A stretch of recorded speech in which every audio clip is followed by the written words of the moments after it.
Some high-stakes debate as the Common Council pushes through a plan to lower the fine for casual possession of marijuana, quicker city foreclosures on abandoned properties behind in their taxes, and courting the next potential gem in the Milwaukee skyline. This is Council Rewind, and I'm Dustin Weiss.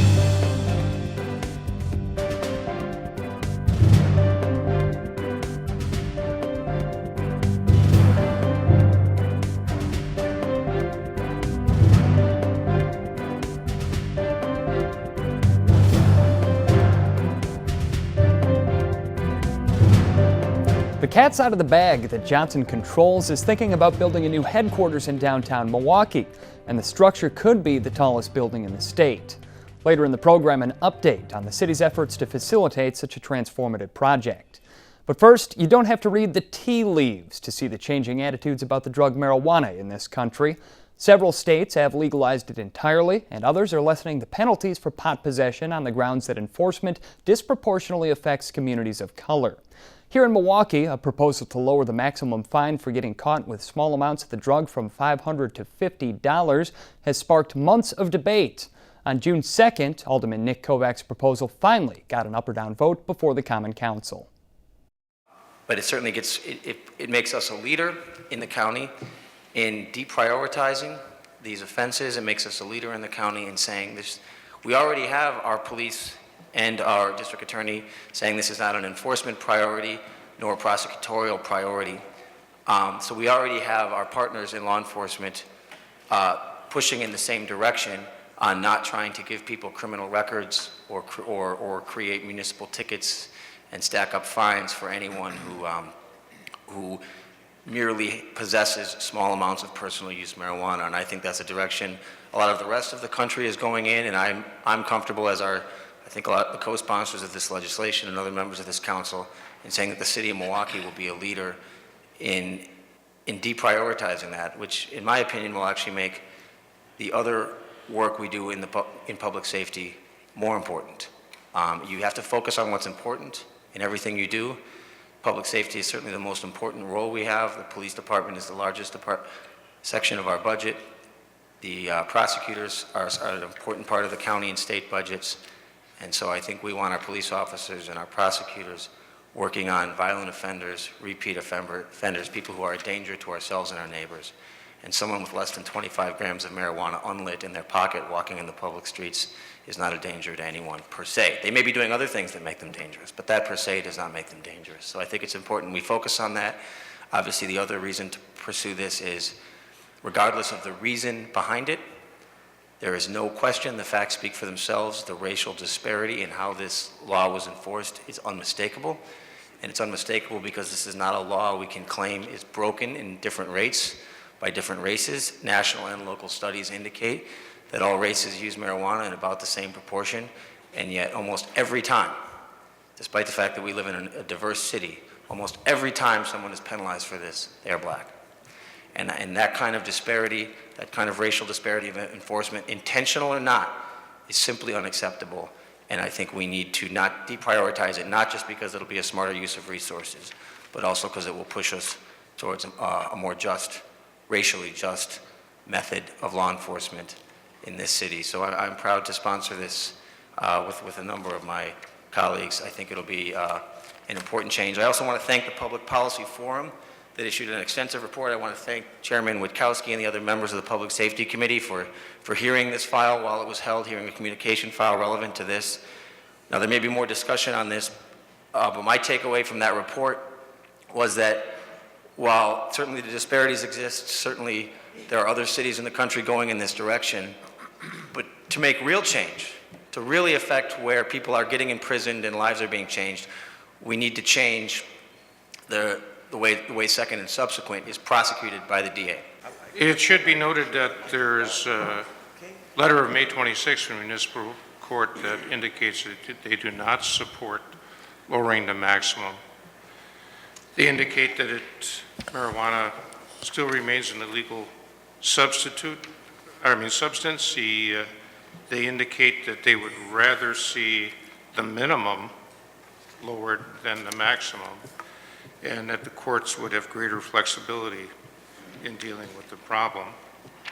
They also indicate the relatively small number of people that have been incarcerated for lack of paying fines in this area.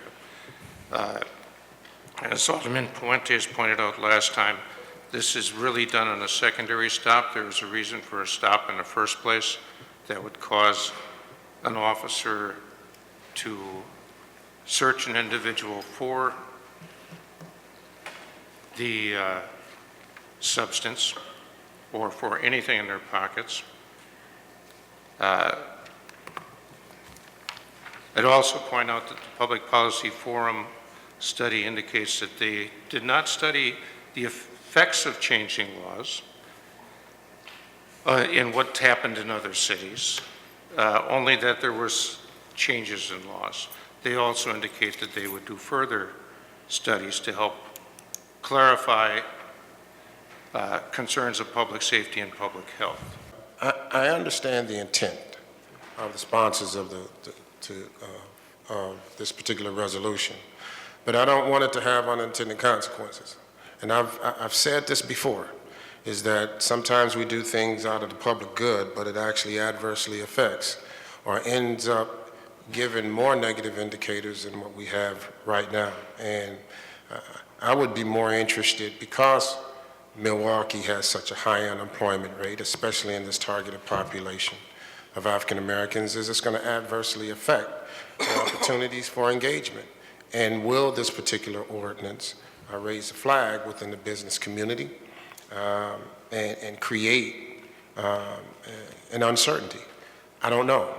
But I think it's important for us to engage folks like the WMC and the MMAC and some of the chambers that we have around here to get their expertise on what the business community feels that the city of Milwaukee would move forward with an ordinance like this. You know, this item has been heard at committee at least 3 times. I think the last 2 conversations about this item at committee was pretty robust conversations. I think the presentation of the public policy report this past cycle and the questions that the committee members asked were extremely detailed. The number of cities who have instituted both ordinances like this, and also those that have even more lenient ordinances where they have taken steps toward decriminalization and legalization, and we're just really doing an ordinance change. I mean, none of those have reported any major impacts on businesses leaving those cities, many of them being major metropolitan areas. And there was also a lot of discussion just about criminal records and the fact that, you know, if you support getting a lot of these people to work, reducing what they have on their criminal records that is, you know, not related to the job that they are applying for is a major barrier to employment. And doing this helps alleviate one of those barriers in a major way. I'm going to reluctantly support this particular initiative before the council. I've made my case. I've made my statements. Only the future will decide on the impacts here in the city of Milwaukee and the targeted population.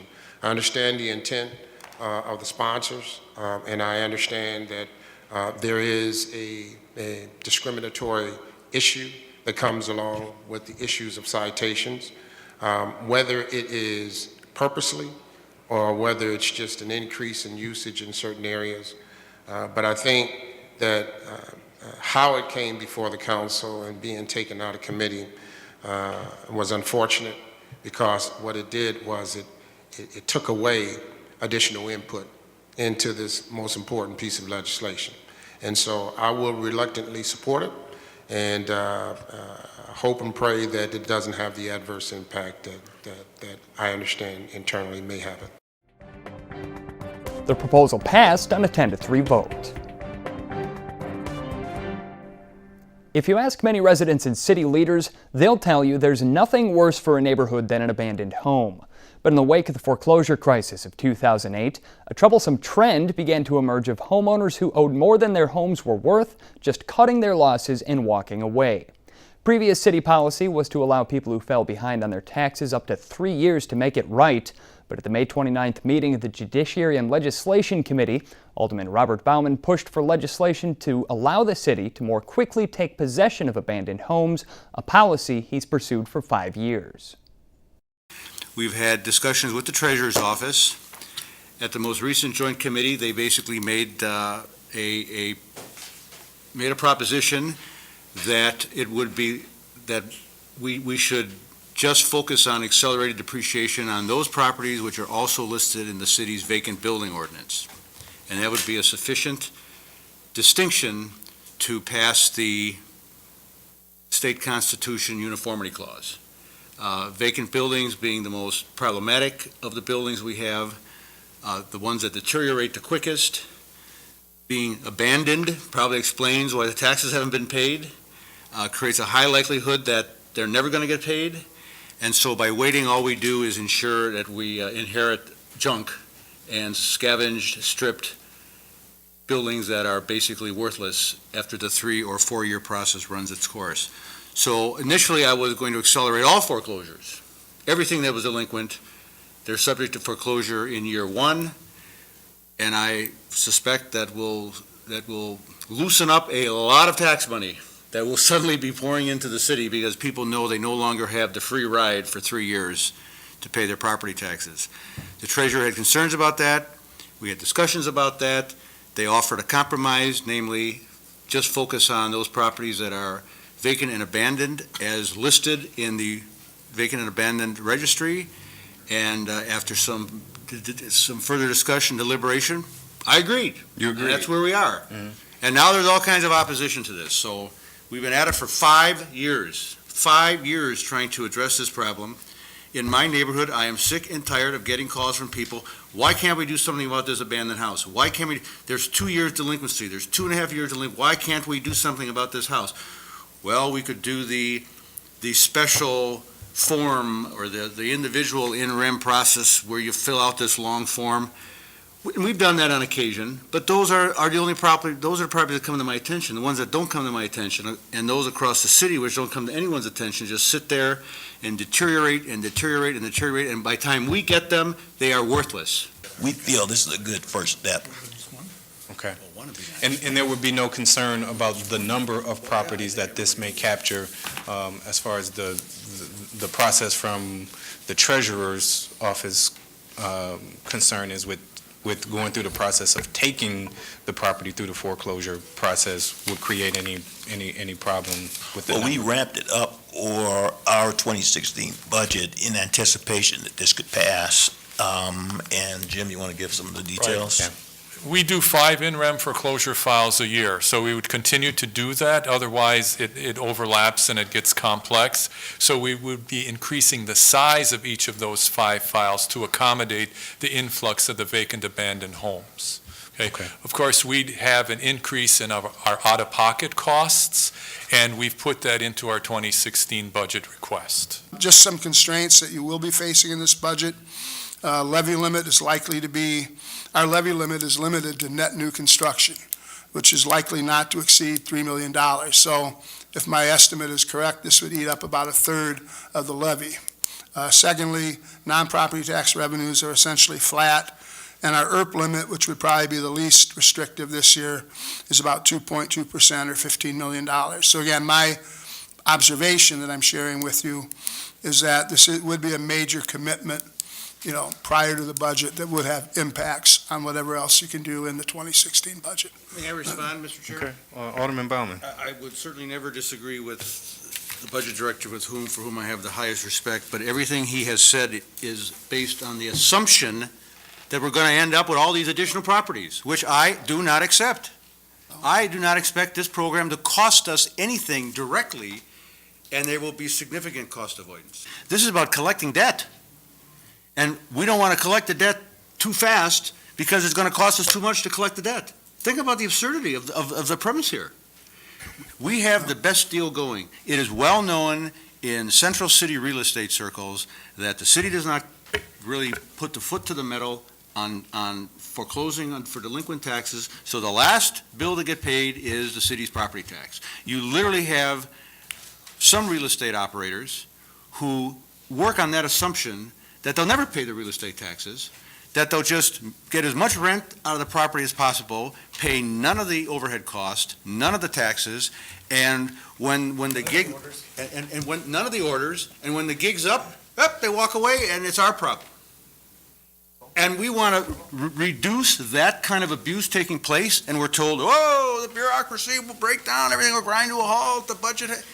I just don't buy this. To reiterate what Treasurer Coggs and Mr. Nicolini said, we aren't here in opposition. I actually am grateful that Alderman Bauman brought this proposal forward. We have been talking about it, and actually the administration's been working on evaluating a lot of the policy, and as Mr. Nicolini alluded to, the fiscal ramifications of what is really a major policy change, both for revenue collections and potentially for the city's position in the real estate market. And I don't think we object or disagree with anything Alderman Bauman's saying. I think the numbers need to be looked at carefully.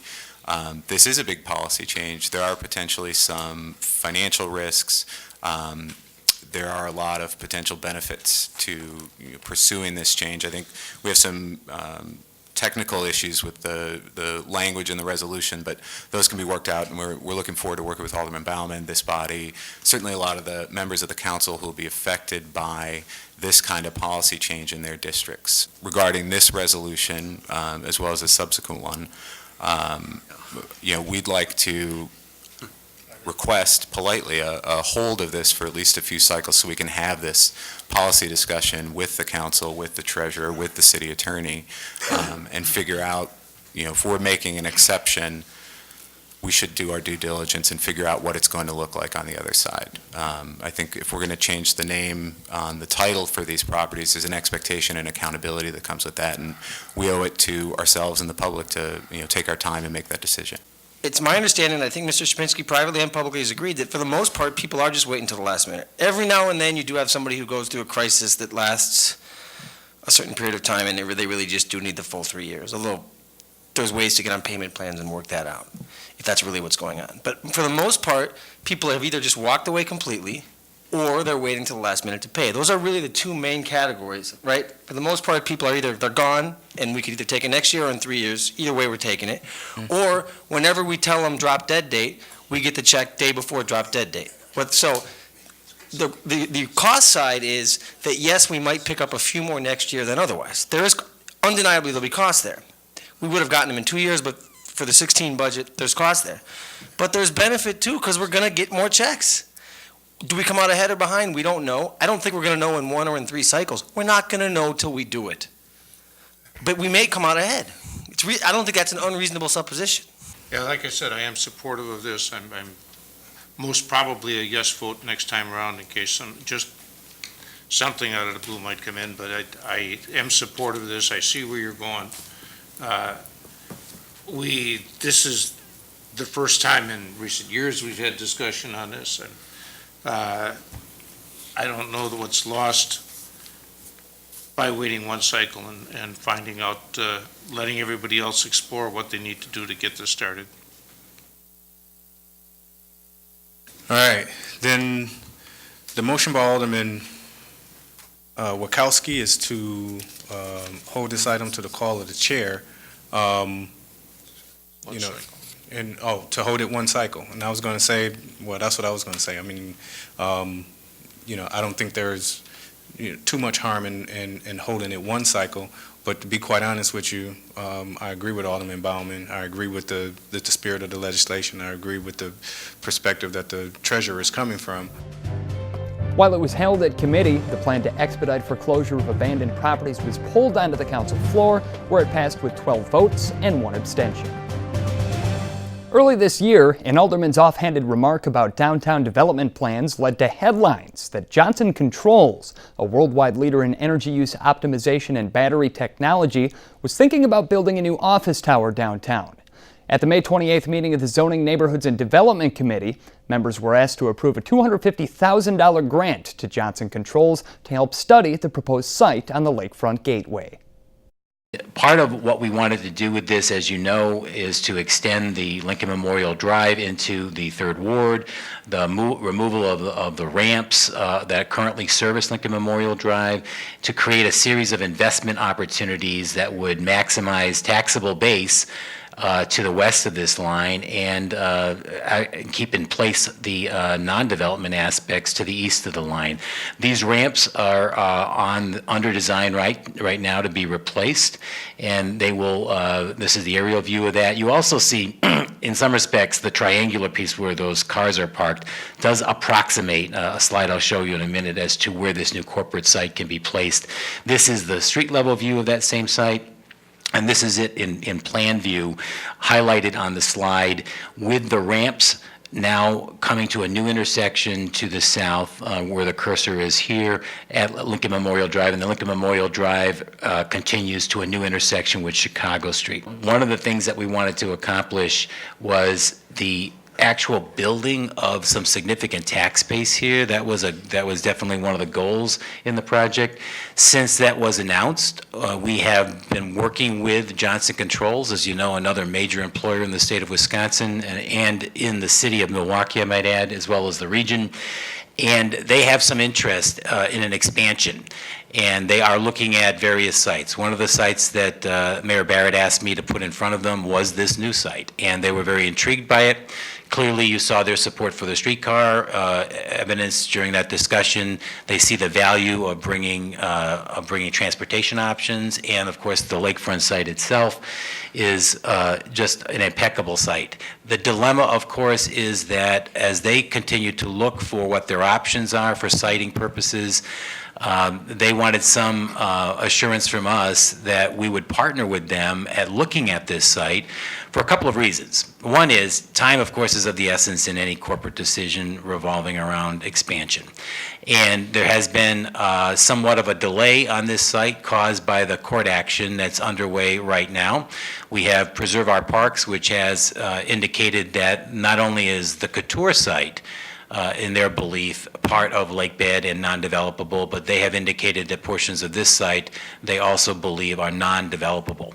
The city is a party to the lawsuit that Milwaukee County has underway right now, and our stand is clearly that the line that was established in 1913, which is the based on some sales and exchanges of various rights with the Chicago and Northwestern Rail Company, established a development line that approximates Lincoln Memorial Drive, which has been respected for well over 100 years, that has kept our park system in good stead on the east side of this line, and it's allowed developable base to be created on the west side of the line.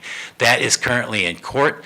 The state of Wisconsin, both through the Attorney General's office as well as the Wisconsin Department of Transportation, are supportive of the lawsuit. What we are asking for today, that's just background information as to why the company can't move forward on the site expeditiously. We would like to actually assist them in moving forward by pledging a not to exceed figure of $250,000 to match $250,000 that they would put in to advance the knowledge of the site. There's a lot to be learned yet about that site, and regardless of whether Johnson Controls decides to locate there or not, we would be in a position, because we would own that intellectual property. That's part of our agreement. We own the intellectual property that's created. If Johnson Controls decides that they are interested, we would continue down a path with them. If for whatever reason it did not meet their needs, we would have the benefit of having that intellectual property, and we would use that in terms of marketing this site to other corporate entities. So when we start talking about a lawsuit, it makes me nervous if some of this stuff is hinging on a lawsuit. Because sometimes lawsuits are just a drawn-out way to kill things. I'm very nervous about that when we start talking about the lawsuit that the city is involved with the county, with the parks people. What's the deadline on that? And how does that impact what we have to do based on all of the things that we've done already? I mean, we don't really have a lot of options. Well, the county and the city have asked for a summary judgment. There's a hearing on summary judgment on the 26th of June. And so we'll know more on the 26th of June. I can't, as you know, I'm not an attorney, so I'm not going to speak to the legal principles, other than What's in the city and county's favor, and now the state of Wisconsin, as they've joined the lawsuit, is that 1913 development line. There's 100 years of precedent of development to the west of the line, non-development to the east of the line. Also, what was sitting on that site before? It was public infrastructure related to the freeway system. I mean, it was non-usable. It was, in effect, developed to service other development. It also services, to a lesser extent, some of the lakefront assets. But we are creating and have created significant public spaces in the formation of the Lakefront Gateway Project, which has already been funded by this council, and then potentially we'll be looking at what comes out of that design piece. There is a lot of public purpose associated with this larger project. It is somewhat interesting, as Alderman Wade points out, though, that the state in its own end wasn't a party to the prospective lawsuit Yeah, Mr. Chair. up until this point here. Alderman Bauman? Yeah, I would say there's probably a 100% certainty that whichever way the summary judgment decision goes, the losing party or the aggrieved party will appeal. And that appeal would be initially to the Court of Appeals, but given the policy implications of this particular case, it is probably a high likelihood that it would bypass the Court of Appeals and the Supreme Court would take it up directly. It's going to take a Supreme Court decision to resolve this once and for all, because these preserve our parking lots and freeway people will never stop until the last court of resolve, until the final court decision, and there's no more appeals permitted. I mean, so I see this going on at least a year more. Okay, that's what I want to do. All right, thank you. And not just with the prospective headquarters, I don't want to call it a JCI development here. Expansion. But a prospective expansion site.